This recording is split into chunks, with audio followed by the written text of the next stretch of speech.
하나님의 말씀을 저와 한 절씩 교독하시고 마지막 절은 함께 읽도록 하겠습니다. 예수께서 이르시되 여자여 내 말을 믿으라. 이 산에서도 말고 예루살렘에서도 말고 너희가 아버지께 예배할 때가 이르리라. 너희는 알지 못하는 것을 예배하고 우리는 아는 것을 예배하노니 이는 구원이 유대인에게서 남이라. 아버지께 참되게 예배하는 자들은 영과 진리로 예배할 때가 오나니 곧 이때라. 아버지께서는 자기에게 이렇게 예배하는 자들을 찾으시느니라. 하나님은 영이시니 예배하는 자가 영과 진리로 예배할지니라. 아멘. 그 다음에 로마서 12장 1절에서 2절 두 구절밖에 안 되니까 한 목소리로 봉독하겠습니다. 그러므로 형제들아 내가 하나님의 모든 자비하심으로 너희를 권하노니 너희 몸을 하나님이 기뻐하시는 거룩한 산 제물로 드리라. 이는 너희가 드릴 영적 예배니라. 너희는 이 세대를 본받지 말고 오직 마음을 새롭게 함으로 변화를 받아 하나님의 선하시고 기뻐하시고 온전하신 뜻이 무엇인지 분별하도록 하라. 아멘. 오늘은 예배란 무엇인가 라는 주제로 하나님 말씀 선포하도록 하겠습니다. 한 주간도 잘 지내셨나요? 예. 오늘은 이제 기독교 베이직 시리즈 6번째, 이제 2번 남았습니다. 시작했던 게 엊그제 같은데 매주 이렇게 준비하느라 저도 많은 은혜를 받고 있고 또 우리 청년들에게도 귀한 은혜가 될 줄로 믿습니다. 기초가 많이 좀 쌓이고 계신가요? 하나님을 향한 그 지식, 또 교회를 향한 지식, 교리적인 내용들이 많이 쌓임으로 말미암아 그것들을 통해서 하나님을 향한 여러분들의 사랑이 더욱더 자라고 또 믿음에 성숙해질 수 있는 은혜의 시간이 되기를 간절히 바랍니다. 지난 주일에는 제가 구원이라는 주제로 설교를 했습니다. 그래서 좀 어려운 주제였죠. 저도 어려웠고 여러분들은 더 어려웠을 거라고 생각을 해요. 아니나 다를까 주중에 연락이 많이 오더라고요. 전도사님, 평소엔 연락도 잘 안 하던 친구들이 저한테 질문을 던집니다. 구원이 무엇인가요? 죄는 어디서부터 시작됐을까요? 예수님이 날 위해 정말 죽으신 게 사실일까요? 이러한 등의 질문을 하면서 참 많은 감사함을 느꼈습니다. 질문이 있는 건 당연해요. 어려운 주제이다 보니까 하나님을 향한 지식을 향한 그 호기심이 왕성한 청년의 때에는 더욱더 질문을 많이 하는 것이 중요하고 당연한 것입니다. 그래서 저도 설렜고 기뻤고 우리 청년들에게도 또 좋은 대답이 됐고 또 그 대답을 통해서 또 하나님을 알아가는 그 지식, 또 구원을 향한 그 지식이 정말 하나님을 향한 우리의 그 성장으로 아름답게 열매 맺어갈 수 있게 되기를 간절히 축복합니다. 더 성장하시고 더 질문하시고 말씀의 은혜를 통해 더욱더 자라갈 수 있는 우리 청년부, 또 우리 장년부, 또 우리 주일 4부 예배를 드리시는 모든 분들이 되실 수 있게 되기를 간절히 축복합니다. 그리스도인들의 삶은 예배의 연속이죠. 매주 예배를 드립니다. 그래서 일주일에 한 번씩 드리면 1년에 몇 번 정도 예배 드리나요? 52번, 50번 정도 예배 드립니다. 그리고 뭐 절기 예배, 가끔 이제 저녁 예배 나오시잖아요. 그렇죠? 아무리 교회 안 나와도 크리스마스 때만큼은 뭐 전야제 나올 수도 있고, 그러면 대충 한 60번이라고 칩시다. 그리고 일주일에 3번씩 예배를 드린다. 그럼 한 150번쯤 되겠죠. 제가 작년에 예배 몇 번 드렸나 세보니까 몇 번이었을 것 같아요. 제가 작년에 예배 드린 횟수를 다 세보니까 한 500번 넘게 드린 것 같아요. 작년에만. 새벽 예배, 수요 예배, 금요 예배, 주일엔 4번씩 드리지 이러니까 한 500번 드렸더라고요. 이런 식으로 가다가 곧 10,000번이 넘어갈 것 같고, 그러다 보면 곧 하나님 곁으로 이제 가게 될 날이 가까워질 것 같다라는 생각이 들었습니다. 그런데 궁금한 것은 그 많은 예배 중에 과연 하나님께서 기뻐하시는 예배가 얼마나 되었는가라는 질문을 들었어요. 혹은 내가 정말 하나님 앞에서 신실하게 집중해서 온 마음을 다해 예배 드렸는지 질문을 하게 되었어요. 이에 대해 성경은 하나님께서 모든 예배를 기뻐 받으신다라고 얘기하지 않습니다. 가인과 아벨의 사건만 봐도 알죠. 가인의 제사는 안 받으셨습니다. 아벨의 제사는 기뻐 받으시고 흠양하셨죠. 이것은 하나님이 어떻든지 안물, 안궁한 청년들에겐 뭐 별로 상관이 없을지도 모르지만 일반적으로 많은 그리스도인들에게 큰 충격을 줍니다. 여러분은 어떻게 예배 드리십니까? 그리고 어떤 예배자이십니까? 예배에 감격이 없다고 불평하고 계시진 않습니까? 우리 주일 4부 예배는 은혜라고는 찾아볼 수가 없어. 안 나갈래. 왜 설교가 저렇지? 아니면 혹은 예배 시간에 하나님의 임재와 은혜를 경험하지 못했다고 마음이 어렵지는 않으십니까? 예배에 대한 우리의 잘못된 태도, 또 교만한 마음, 편견 등은 하나님을 향한 만남을 가로막는 장애물이 될 것입니다. 그리고 우리를 향한 하나님의 긍휼하심과 은혜를 스스로 막는 행위죠. 하나님은 주고 싶으신데, 하나님은 만나고 싶으신데 준비가 안 된 편견 가운데 있는 교만한 우리가 그 만남을, 그 은혜를 스스로 가로막고 있다라는 것입니다. 저는 오늘 이 말씀을 통해서 우리가 다시 한번 예배가 무엇인지 깨달아 알 수 있게 되기를 축복합니다. 그리고 다시 한번 그 예배의 감격, 옛날에 느꼈었던 그 최고의 예배, 그 은혜, 감동을 다시 한번 깨달아 알 수 있게 되기를 원합니다. 누구에게 잘못이 있는 것이 아니기 때문이죠. 그래서 다시 회복하고 다시 예배를 뜨겁게 스스로 그 감동을 불러일으키시고 또 기쁨에 빠져 들어가실 수 있게 되기를 간절히 축복합니다. 먼저 첫 번째로 예배의 어원적 의미입니다. 예배는 성경에 많이 등장을 하죠. 직접적으로 한글로 예배로 기록이 된 부분도 있고 또 히브리어나 이제 헬라적인 의미로 담겨져 있는 여러 기록도 있습니다. 그 중에서 구약에서 첫 번째로 예배가 등장하는 부분은 어디이냐? 바로 이삭, 모리아산의 번제물입니다. 잘 아시죠? 아브라함이 그 독자인 누구를 드리려고 했죠? 이삭을 번제물로 하나님이 드리라고 하죠. 이따가도 설교하겠지만 그때 예배가 처음 등장을 합니다. 한글로. 그때의 예배.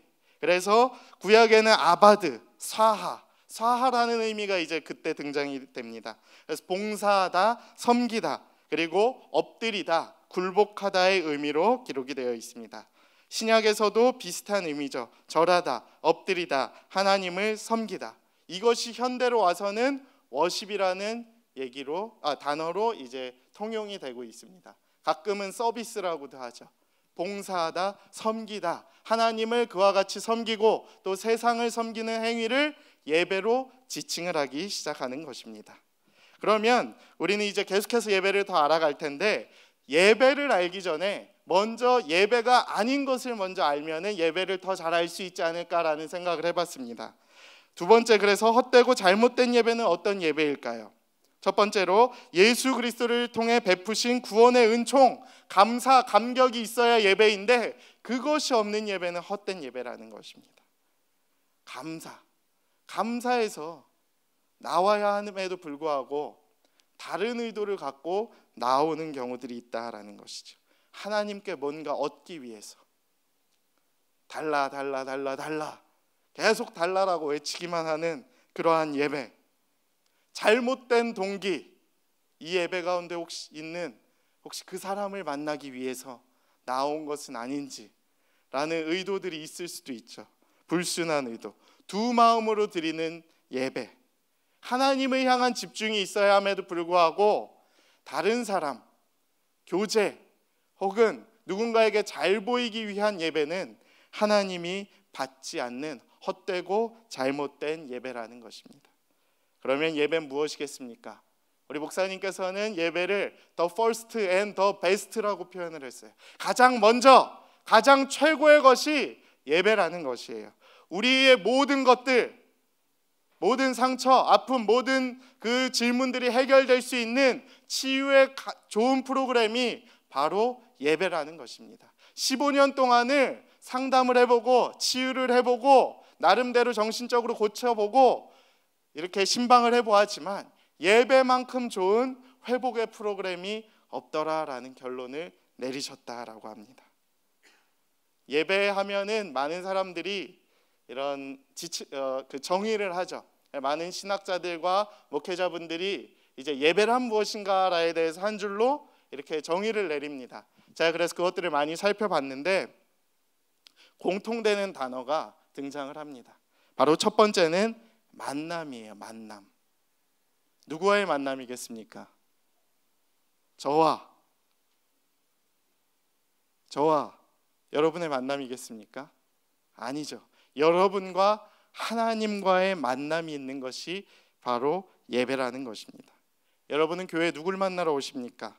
특히 청년의 때일수록 내가 교회에 친구를 만나러 오는 것인지 하나님 만나러 오는 것인지 굉장히 헷갈릴 때가 많아요. 관계가 워낙 중요할 때이기 때문에 이해합니다. 저도 그랬어요. 대학부 때 친구들 만나는 게 그렇게 좋았어요. 그리고 이성에 관심이 뜨일 때니까 자매가 많은 그 교회에 가면 왠지 모르게 설렜고 하나님보다 그 사람들을 만날 때가 때로는 더 좋지는 않았는가 헷갈릴 때가 굉장히 많았습니다. 우리는 솔직해져야 하죠. 그리고 과감하게 버려야 합니다. 하나님보다 이 예배 가운데 내 마음 가운데 더 큰 것이 있다면, 그 만남보다 더 크게 차지하는 내 마음이 있다면 과감하게 버려야 할 것입니다. 이왕이면 조금 더 하나님께 집중하는 시간이 될 수 있게 되기를 간절히 바랍니다. 우리가 하나님을 만나는 은혜의 시간 아니겠습니까? 감히 만남은 사건을 불러일으키죠. 저와 성진이가 만약 만나요. 그럼 무슨 사건이 일어나겠죠. 밥을 먹는 사건이 일어날 수도 있고, 더 친해지는 아니면 더 멀어지는 이러한 사건들이 일어나야 한다라는 것이죠. 여러분도 예배 가운데 변화가 있어야 돼요. 그 변화가 이제 사건이라 그럽니다. 좋은 변화가 일어나려면 좋겠죠. 그래서 아름다운 변화들, 만남들, 깊은 은혜의 흔적들, 눈물, 응답, 그것이 있는 것이 바로 예배라는 것입니다. 하나님과의 아름다운 만남을 통해서 사탄의 방해를 물리치고 예배의 감격을 회복하실 수 있게 되기를 바랍니다. 그리고 그것을 통해서 여러분들이 변화가 있었으면 좋겠어요. 영적으로 아름다운 변화, 좋은 변화, 또 하나님과의 만남을 통해 믿음이 성숙되어지고 자라게 되는 그러한 변화가 있게 되기를 간절히 축복합니다. 두 번째는 하나님의 은혜에 대한 인간의 응답이라는 것이죠. 우리는 피조물이죠. 하나님은 우리를 지으신 창조주예요. 그러한 하나님께 우리가 드려야 할 행위가 있다라는 것입니다. 사람이 선물을 받잖아요. 때로 선물 받으면 어떠십니까? 기분이 좋죠. 조그만한 사탕을 줘도 그 마음 때문에 감당하는 것이 받는 사람의 마음입니다. 그 사랑에 감격해서 나도 주고 싶어지는 것이에요. 우리 청년들이 저에게 뭘 줄 때마다 얼마나 설레고 기쁘고 이렇게 오그라드는지 몰라요. 왜 주지? 왜 주지? 하면서 뒤돌아서면 그렇게 좋아요. 내가 그래서 받았네. 그 사랑이 너무 좋은 거예요. 근데 그 사랑을 받았으니까 나는 더 크게 주고 싶은 거야. 넌 500원짜리 줬어? 난 한 10,000원짜리로 줘야지. 이런 마음이 생기더라고요. 계산하지 마세요. 계산하지 마시고, 그렇다고 그 10,000원짜리 항상 주진 않을 겁니다. 그런 마음이 생기는 거예요. 근데 하나님도 마찬가지죠. 하나님이 우리한테 주신 그 사랑, 나도 감동이 되니까 나도 막 주고 싶은 거야. 하나님 어디 계시지? 오늘 나도 드려야 되는 날인데 막 주고 싶고, 그러한 감사의 마음이 생기는 것이 바로 예배라는 것이죠. 인간의 응답, 그 받은 사랑에 대한 응답. 가끔 이제 발렌타인데이 때 받으면 화이트데이 때 주는 그러한 행위와 비슷하다라고 보시면 될 것 같습니다. 세 번째, 하나님께 영광을 올려드리는 시간. 인간의 교만함과 우쭐함이 드러나는 시간이 아니라, 설교자의 탁월한 능력이 부각되는 시간이 아니라, 하나님만 보여드리고 그분만이 영광을 올려드리는 은혜의 시간이 바로 예배라는 것이죠. 그래서 예배 때는 그 누구도 드러나서는 안 돼요. 아무리 설교자가 설교를 잘해도 설교자를 바라보고 설교자를 따르는 것이 아니라 그 가운데서 역사하시는 하나님의 은혜를 바라보아야 한다라는 것입니다. 네 번째, 예배는 하나님께 드림이죠. 드림. 제가 예배하다, 물음표, 예배 드리다라고 했죠. 하나님께 예배를 드리는 것입니다. 주체가, 주인공이 바로 하나님이시다라는 거예요. 제가 이거를 비유로 해보면 연극의 3요소가 있죠. 연극의 3요소가 무엇입니까? 관객이 있어야 되고, 또 누가 있어야 돼요? 연극에 배우가 있어야 되고.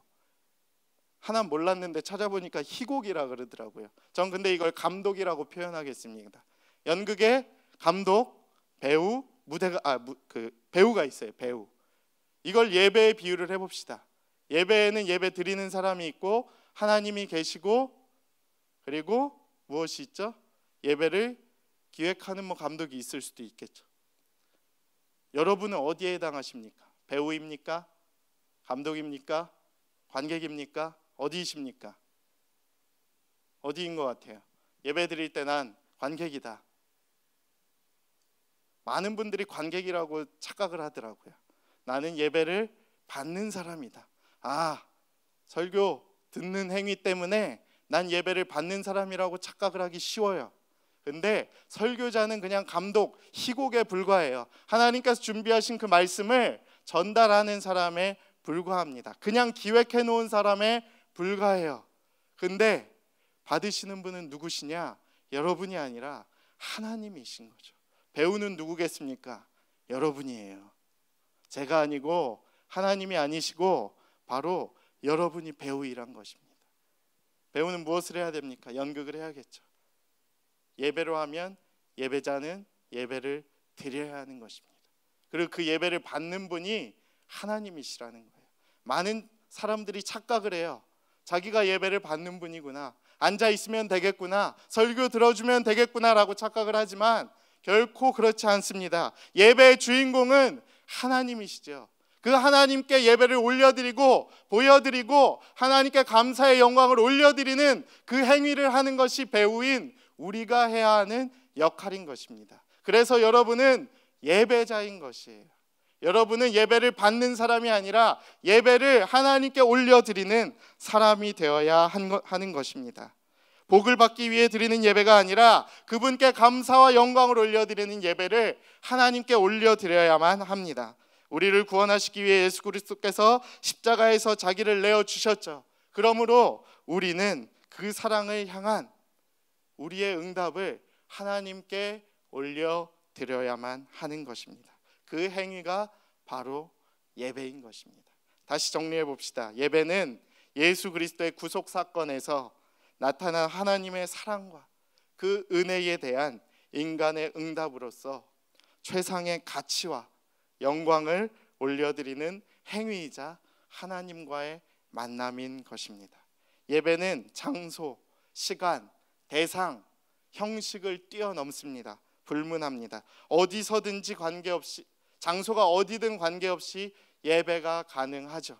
카페에서도 가능하고 길거리에서도 가능하고 학교에서도 가능한 것이 예배입니다. 모이기만 하면 되죠. 그래서 우리가 버스킹을 나가고 구리역에 나가고 커피숍을 차지하고 큐티를 하는 이유가 무엇입니까? 어디서든 우리는 예배를 드릴 수 있기 때문입니다. 시간을 분문합니다. 새벽, 오전, 오후, 밤, 철야, 시간을 불문하고 예배 드릴 수 있고 대상을 불문하고 예배할 수 있는 것이 예배의 특징입니다. 형식도 불문하죠. 여러 형태의 예배가 가능합니다. 찬양 예배, 오늘처럼 뛰면서 찬양을 드릴 수도 있고, 때로는 경건하게 말씀만 읽으면서 예배를 드릴 수도 있고, 그런 것이 바로 예배 아니겠습니까?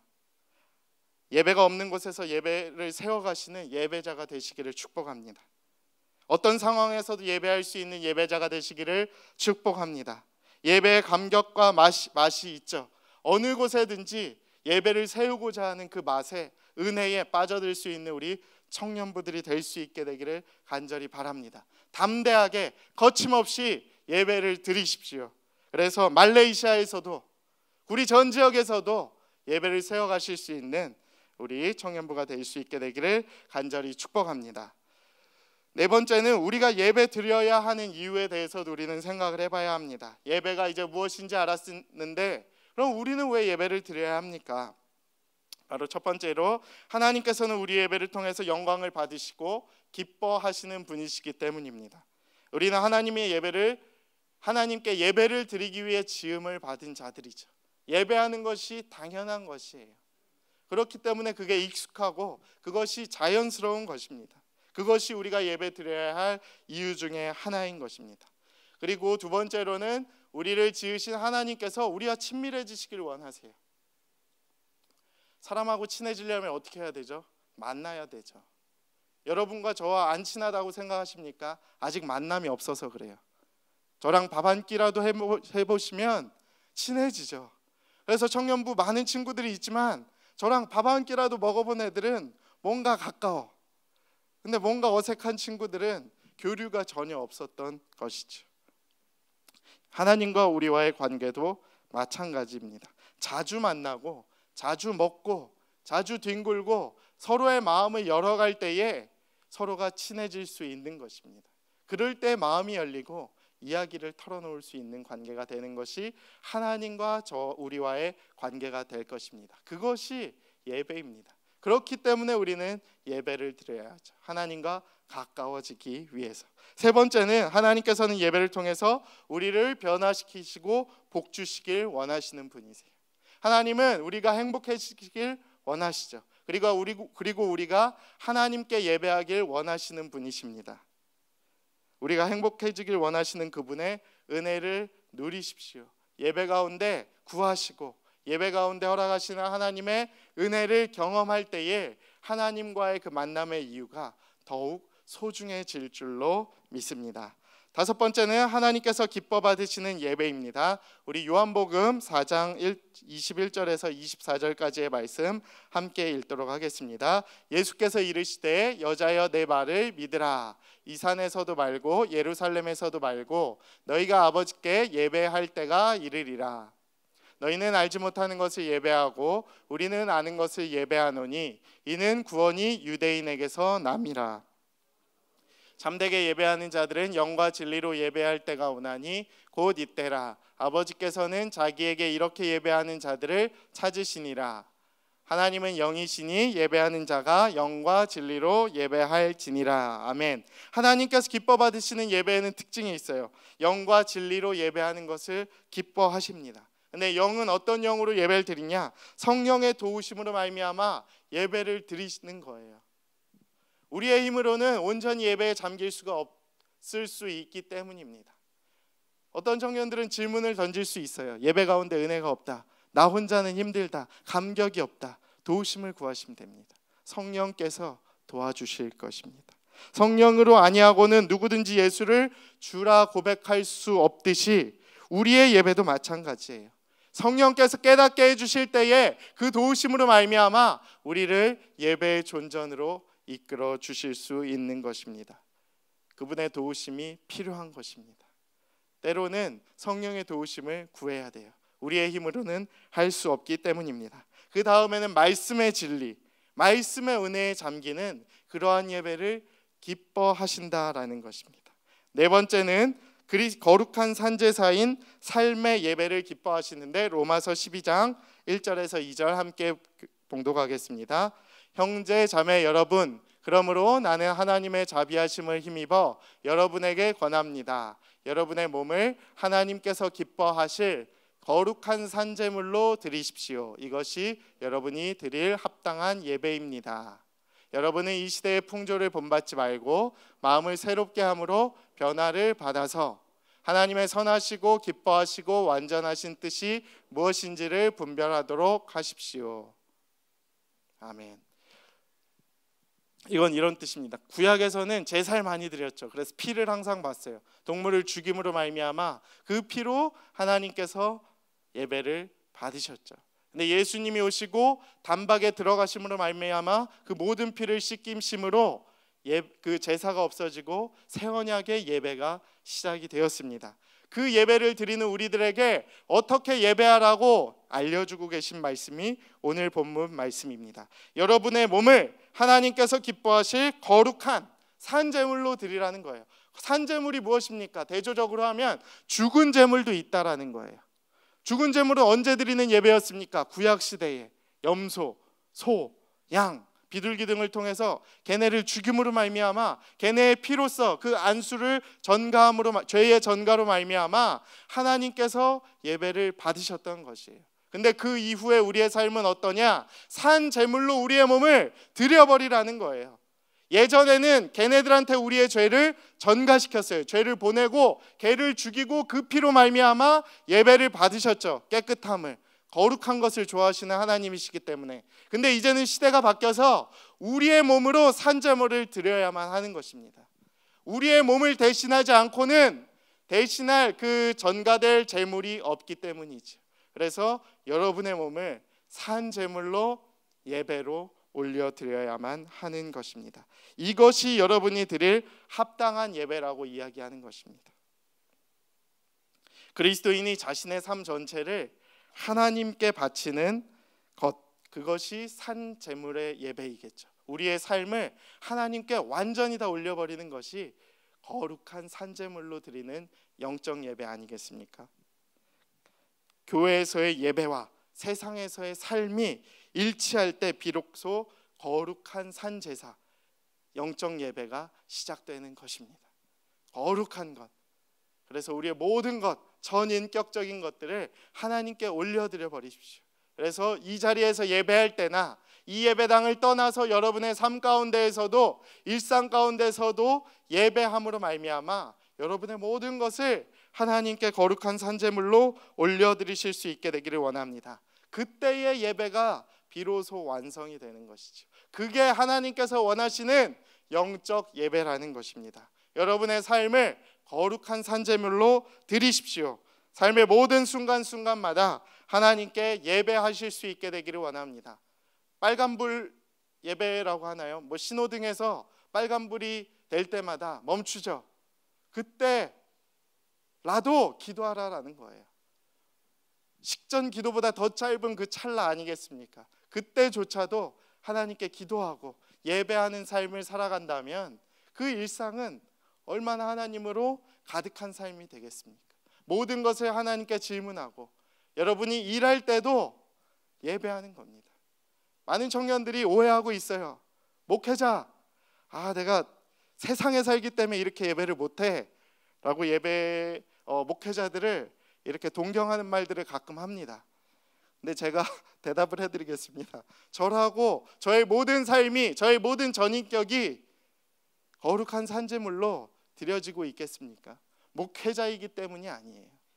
교회에서 신방하고 이렇게 설교 준비한다고 그 모든 것이 하나님께 거룩한 산제물로 예배가 드려지는 것이 아니라는 것이에요. 제가 온 마음과 정성을 다해 하나님께 예배드리는 의지를 보여드리고 내 삶을 거룩한 산제물로 올려드리는 것이 예배인 것이지, 제 그냥 행위가, 제 직업이, 저의 시간이 그것을 말해주고 있다라는 것이 아닙니다. 이것은 반대로 얘기하면 여러분들도 충분히 삶 가운데에서 매일의 삶을 예배로 드릴 수 있습니다. 여러분이 공부할 때에도, 학교에서도, 어디에 있든지 여러분의 삶을 거룩한 산제물로, 영적 예배로 드릴 수 있다라는 것입니다. 자영업을 하시는 분들은 손님을 맞이할 때 예배하는 거예요. 웃으면서 예배하듯이 맞이하고 하나님 감사합니다, 하나님과 끊임없이 대화하고, 공부를 할 때도 마찬가지죠. 충분히 가능할 수 있다라는 것입니다. 신방을 하고 설교를 할 때만 예배를 드릴 수 있는 것이 아니에요. 여러분들의 삶도 분명히 그렇게 드려질 수 있습니다. 거룩한 산제물로 삶의 모든 순간순간마다 하나님께 예배하는 법을 익히시는 여러분들의 삶이 되기를 바랍니다. 하나님께 예배하십시오. 6번째는, 예배는 그럼 우리가 어떻게 준비해야 되는가라는 것입니다. 예배자로서의 태도와 자세의 문제인 것입니다. 창세기 22장 말씀을 함께 살펴보겠습니다. 1절에서 5절까지 제가 읽겠습니다. 그 일 후에 하나님이 아브라함을 시험하시려고 그를 부르시되 아브라함아 하시니 그가 이르되 내가 여기 있나이다. 여호와께서 이르시되 내 아들 내 사랑하는 독자 이삭을 데리고 모리아 땅으로 가서 내게 일러준 그 산, 거기서 그를 번제로 드려버리라. 아브라함이 아침에 일찍 일어나 나귀의 안장을 지우고 두 종과 그 아들 이삭을 데리고 번제에 쓸 나무를 쪼개어 가지고 떠나 하나님이 자기에게 일러주신 곳으로 가더니 제3일에 아브라함이 눈을 들어 그곳을 멀리 바라본지라. 이에 아브라함이 종들에게 이르되 너희는 나귀와 함께 여기서 기다리라. 내가 아이와 함께 저기 가서 예배하고 우리가 너희에게로 돌아오리라 하고. 아멘. 여기서는 이제 하나님이 시험을 하시려고 이제 모리아산으로 번제물을 드려버리라고 하는 거죠. 번제물이 무엇이냐? 한 방에 태워버리라는 거예요. 태워버림으로 말미암아 나에게 그 제물을 올려드리라는 것입니다. 엄청나죠. 자기 아들, 나이 한참 먹어서 낳은 그 귀한 아들을 시험하시려고, 물론 아브라함은 시험인 줄 몰랐죠. 한 방에 불태워버려라 라는 이야기를 하시는 겁니다. 이 말씀을 통해서 우리는 예배는 그럼 어떻게 준비해야 되는 거에 대한 답을 얻을 수가 있습니다. 예배는 첫 번째로 준비됨이 필요하다는 것이죠. 학교 수업도 예습을 하고 가면 더 잘 이해가 되죠. 그렇죠? 물론 아닌 분들도 있겠지만, 예습을 하든 안 하든 똑같은 분도 있겠지만, 대체로 준비를 하면 더 잘 이해가 되죠. 더 가까워지죠. 더 알게 되죠. 예배도 마찬가지예요. 준비된 만큼 하나님을 만나는 것이고 은혜를 받을 수 있다라는 것입니다. 그래서 제가 이 말씀을 보면서 깨달았어요. 아, 준비된 만큼 얻는다. 그러면 여름 수련회도 지금부터 준비를 해야겠다라는 마음이 감동을 받았습니다. 그래서 날짜를 바꾸고 거의 확정을 하고 장소를 이제 거의 예약하기에 이르렀습니다. 있을 수 없는 일이죠. 겨울 수련회 끝난 지 한 달도 안 됐는데 여름 수련회를 준비하는 그 마음을 제게 주셨어요. 아, 지금부터 기도하면 여름 수련회 때 엄청난 은혜를, 엄청난 하나님과의 임재와 만남이 겨울 수련회 때보다 더 있겠구나라는 마음을 제가 깨닫게 되었습니다. 그래서 부수적인 것들은 미리 해치워버리고 이제 우리는 기도해야 돼요. 무엇을 위해? 여름 수련회의 그 예배를 위해서 기도하며 나아가야 할 것입니다. 이만큼 예배는 준비됨이 필요해요. 준비된 만큼 은혜를 받는 것입니다. 6개월 후에 봅시다. 어떤 은혜가 있는지 되돌아볼 수 있어요. 고백이 나올 겁니다. 아, 그때 뻥인 줄 알았는데, 그때는 웃으면서 들었는데 대박이네, 장난 아니네 하는 고백이 6개월 후에 우리 모두의 입술 가운데 터져나오게 되기를 간절히 바랍니다. 두 번째는 하나님의 하나님 되심을 인정하는 것이 필요하다는 것이죠. 그분이 주인 되심, 결국 이 예배의 주인, 예배의 관객은 하나님이시다라는 것이에요. 그것을 인정하고 하나님께만 집중을 하자라는 것입니다. 세 번째는 예배를 향한 헐떡거림, 목마름, 간절함이 있어야 된다라는 것입니다. 갈급함이 필요하죠. 진짜 원하는 사람이 꿈을 이루어 수 있다라는 말이 있듯이 갈급한 사람만이 은혜를 쟁취할 수 있습니다. 아무 생각도 없이 난 몰라, 그냥 예배 드리고 갈래. 그럴 때도 물론 임하실 수 있죠. 근데 정말 그 상처와 그 아픔과 하나님 은혜 없인 진짜 도저히 한 주간을 살아갈 수 없어 라고 영적 배수진을 친 사람과의 예배의 태도는, 받는 은혜는 굉장히 큰 차이가 있을 것입니다. 갈급함을 가지십시오. 이왕 오는 것, 예배를 향한 그 목마름이, 하나님을 향한 그 감사와 은혜와 또 그 갈급함이 있으실 수 있게 되기를 간절히 바랍니다. 네 번째는 고통스러운 번민의 밤이 필요하다는 거예요. 세 번째랑 비슷한 얘기인데, 이건 어디에서 제가 잡아냈냐 하면 이제 하나님께서 말하시죠. 번제로 드리라. 근데 아무 얘기도 없이 3절에 보면 아브라함이 아침에 일찍이 일어났다라고 되어 있어요. 그래서 전 이걸 보면서 아브라함이 어떻게 일어났을까라는 생각을 해봤어요. 과연 일찍 일어난 것일까? 아니면 밤을 꼬박 샌 것일까? 라는 질문을 했습니다. 여러분 어느 쪽인 것 같아요? 아브라함이 100세에 낳은 그 아들을 죽이라고 하니까 그래, 그 지겨웠던 아들 이제 더 이상 안 봐도 되겠구나 라고 생각하며 푹 잤을까요? 아니면 괴로움에 그 고뇌를 못 이기면서 밤을 꼴딱 샜을까요? 저는 후자 쪽이라고 생각을 합니다. 내가 아버지가 되어보니까 알겠어요. 옛날에 제가 이 설교를 7년 전에 목사님한테 들었을 땐 뭐 아들 뭐 그까이 거 뭐 있겠냐 하는데, 내가 아들을 가져보니까 그 아들을 드린다는 거는 말도 안 되는 행위예요. 차라리 나를 드려버리지. 그 마음의 아픔과 고통을 두고 고민하고 절규하는 밤이 되지 않았을까라고 생각을 해보았습니다. 그 마음을 가지고 예배 자리에 나온 것이죠. 그 예배를 향한 태도가 어땠겠습니까? 한 행동이 얼마나 초조하고 긴장되고 정말 그 행위 하나조차도 소중하지 않았겠습니까? 생각만 해도 가슴이 벅차요. 그 예배 가운데 부어주시는 그 놀라운 하나님의 은혜는 굉장히 감격이 있을 것이다 라는 생각을 해보았습니다. 여러분들 그래서 때로는 그 고민을 가지고 밤새 고민할 때가 있을 수 있죠. 청년들도 얼마나 힘들어요. 내일 면접이 있어. 오늘 밤 잠이 올까요? 안 오죠. 그 고통의 번민을 가지고 예배 자리로 나아가고 기도하는 것입니다. 그럴 때에 만나는 하나님의 은혜가 있어요. 결과는 떨어질 수도 있어요. 물론 시험에. 근데 그게 하나님의 뜻이라면 그것을 받아들이게 해줄 수 있는 하나님의 은혜도 분명히 있을 것이란 말입니다. 그러한 고통의 번민의 밤이 때로는 우리에게도 필요합니다. 다섯 번째는 결단과 순종. 머뭇거리면 현실과 타협을 해요. 아브라함이 아들 죽여버리라는 그 얘기를 듣고 하나님께 질문을 던지고 하나님과 타협을 하고 하나님과 딜을 하고 다른 생각을 했으면 했을 수 있을까요? 못했죠. 하나님한테 계속 딜을 하고 아니면 이삭 대신 다른 남의 아들 데려다가 번제물 드릴 수도 있잖아요. 근데 하나님의 말씀이셨기 때문에 이겨내고 나아갔던 것입니다. 온전한 순종이 믿음의 아버지인 아브라함을 있게 만들었던 것이죠. 그리고 그 가운데 하나님의 은혜가 임했던 것입니다. 우리의 삶 가운데에도 온전한 순종이 필요하죠. 결단과 순종이 필요합니다. 때로는 과감한 뿌리침이 있어야 된다라는 것이죠. 그것은 단기간에 일어나지 않죠. 부단한 훈련과 영적인 노력을 통해서 노라고 외칠 수 있는 과감함이 우리의 마음 가운데 불현듯이 생기는 영적인 힘인 것입니다.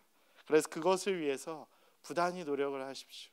부단히 기도하시고 부단히 하나님을 구하시고 예배 가운데 채워지는 은혜를 경험하셔야 됩니다. 그러할 때에 우리에게 부어주시는 여호와 이레의 은혜가 있을 줄 믿습니다. 하나님께서 준비하시는 은혜를 사모하십시오. 그리고 그것을 받으십시오. 그리고 그분이 주시는 그 은혜를 누리며 살아갈 수 있는 우리 청년부 여러분 될 수 있게 되기를 간절히 축복합니다.